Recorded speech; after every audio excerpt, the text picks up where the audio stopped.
ഭക്തർക്ക് ദർശന പുണ്യമായി പൗർണമിക്കാവ് ശ്രീ ബാലത്രിപുര സുന്ദരി ദേവി ക്ഷേത്രത്തിൽ മേടമാസത്തിലെ പൗർണമി പൂജ നടന്നു. ശക്തി പൂജയും മഹാ ആരതിയും ദർശിക്കാനെത്തിയത് നൂറുകണക്കിന് ഭക്തരാണ്. ഇന്ത്യ പാകിസ്ഥാൻ വെടിനിർത്തൽ പ്രഖ്യാപിച്ചിട്ടുണ്ടെങ്കിലും ഭാരത സൈനികരുടെ ആത്മവീര്യവും ആത്മശക്തിയും വർദ്ധിപ്പിക്കാൻ വേണ്ടിയിട്ടാണ് മഹാ ആരതിയും ശക്തി പൂജയും നടന്നത്. നമുക്ക് കാണാം വാർത്ത.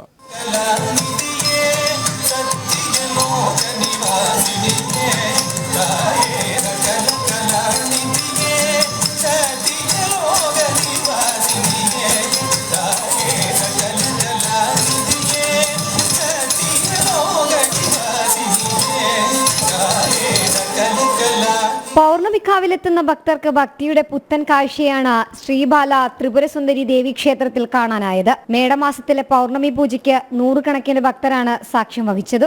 ശക്തി പൂജയും മഹാ ആരതിയും ദർശിക്കാനെത്തിയത് നൂറുകണക്കിന് ഭക്തർ.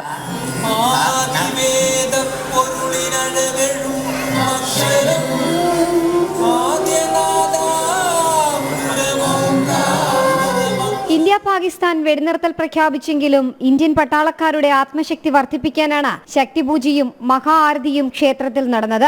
മഹാഭാരത യുദ്ധത്തിലെ 18 അക്ഷൗഹിണി പടയുടെ ശക്തി നമ്മുടെ പട്ടാളക്കാർക്ക് കിട്ടാനുള്ള ശക്തിപൂജയാണ് പൗർണമിക്കാവ് ക്ഷേത്ര മേൽശാന്തി സജീവൻ ശാന്തിയുടെ കാർമ്മികത്വത്തിൽ 18 പൂജാരിമാർ നടത്തിയത്.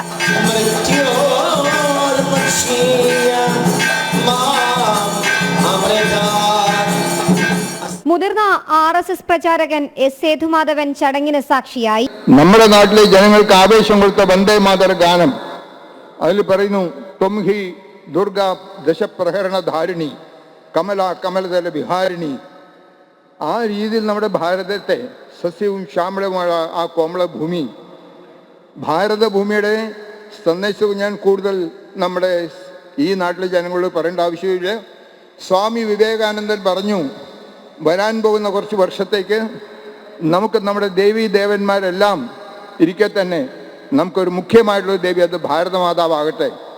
ഈ ഭാരതമാതാവിൻ്റെ സേവനത്തിനും ഭാരതത്തിലെ ജനങ്ങളുടെ ഉന്നതിക്കും വേണ്ടി പ്രവർത്തിക്കുക എന്നുള്ളത് ഈശ്വരീയമായ കാര്യമാണ്. ശക്തിപൂജ ദർശിക്കാൻ Kerala university vice chancellor doctor Mohan കുന്നുമ്മലും എത്തി.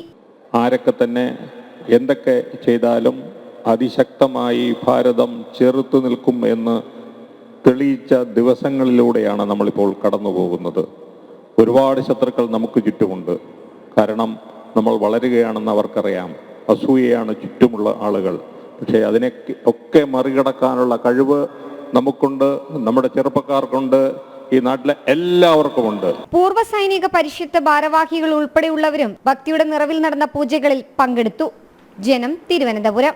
ഭാരതം മുഴുവനുള്ള പ്രാർത്ഥനയാണ് നമ്മുടെ സൈന്യത്തിനൊപ്പമുള്ളത്. രാജ്യത്തിന്റെ നിലപാട് ഇടത്തും ഓരോ സ്ഥലങ്ങളിലും കുഞ്ഞു കുഞ്ഞു പട്ടണങ്ങളിൽ കുഞ്ഞു കുഞ്ഞു ഗ്രാമങ്ങളിൽ എന്ത് പൂജ നടന്നു കഴിഞ്ഞാലും അത് സമർപ്പിക്കുന്നത് പൂജകളും പ്രാർത്ഥനകളും ഒപ്പം രാജ്യത്തിന്റെ മുഴുവൻ മനസ്സിന്റെ പ്രാർത്ഥനയും ഭാരതത്തിന്റെ സൈന്യത്തിനൊപ്പമുണ്ട്. അതുകൊണ്ട് തന്നെയാണ് രാജ്യം അല്ലെങ്കിൽ സൈന്യമാണെങ്കിലും അത്യാധുനിക സാങ്കേതിക വിദ്യയെ ചേർത്ത് പിടിക്കുന്നതോടൊപ്പം രാജ്യത്തിന്റെ പൗരാണിക സാംസ്കാരിക പാരമ്പര്യത്തെ കൂടി കൂടെ നിർത്തിക്കൊണ്ട് മുൻപോട്ട് പോകുന്നത്. അതാണ് ഭാരതത്തിന്റെ പാരമ്പര്യം. അതുകൊണ്ട് തന്നെയാണ് ഇത്രയധികം പ്രാർത്ഥനകളും ഒപ്പം പിന്തുണയും ഭാരതത്തിന്റെ മുഴുവൻ മേഖലകളിൽ നിന്നും സൈന്യത്തിന് ലഭിച്ചുകൊണ്ടിരിക്കുന്നത്.